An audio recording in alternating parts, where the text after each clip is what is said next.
Adakah berdosa andainya diam itu lebih baik dari berkata sama ada dengan kawan jiran, adik-beradik dan sebagainya. Dan jika berkata-kata itu menyelesaikan masalah. Dia dengar orang kata diam itu baik. Ada hadis yang berbunyi man samata naja. Barang siapa yang diam selamat.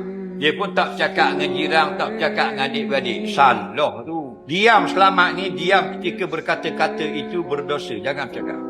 Orang lain pakat kutuk belaka tu dia diam, tak mau berkata-kata. Diam tu selamat.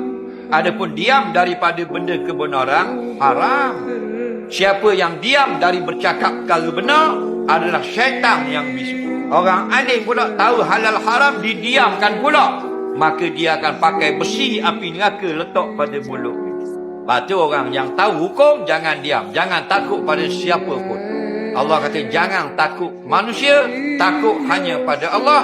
Jangan kamu jual ayat-ayat Allah. Mana hukum Allah jangan kamu tukarkan dengan kesenangan kamu yang sedikit.